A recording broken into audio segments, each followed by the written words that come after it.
আসসালামু আলাইকুম। কেমন আছেন আপনারা সবাই? আমি আলহামদুলিল্লাহ আল্লাহর রহমতে অনেক ভালো আছি।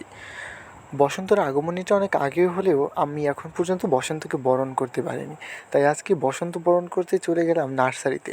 কারণ নার্সারিতে বসন্তের সাজ আরও সেজে ওঠে। সেখানে বিভিন্ন ধরনের ফুল ফুটে থাকে। তাই আমরা স্বরূপকাঠিতে থেকে একটি অটো নিয়ে সোজা চলে গেলাম নার্সারির উদ্দেশ্যে। নার্সারিটা ছিল বরিশাল স্বরূপকাঠি মাগুরায়।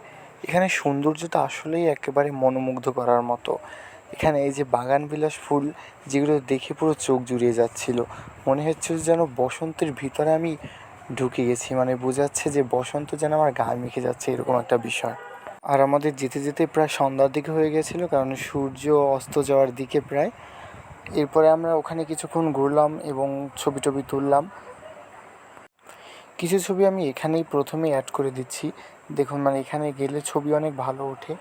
কারণ এই প্যালেসটা হচ্ছে ঘোরার জন্য বা ছবি তোলার জন্য একটা পারফেক্ট একটা প্যালেস, যেখানে এখানে আসলে জায়গাটার সৌন্দর্য হচ্ছে ওই যে খেজুর গাছটা, এই ব্রিজটার সৌন্দর্য, মানে খেজুর গাছের জন্য এত সুন্দর লাগছে। পরে আমরা আবার নার্সারির ভিতরে চলে গেলাম, কারণ আমাদের কিছু গাছ কেনার দরকার ছিল। গোলাপ গাছের চারা কেনার দরকার ছিল, তার জন্য আমরা গাছ দেখতে শুরু করলাম যে চারাটা ভালো হবে সেটা নিব। এবং এখান থেকে আমরা দুটো গোলাপ চারা নিই 100 টাকায়।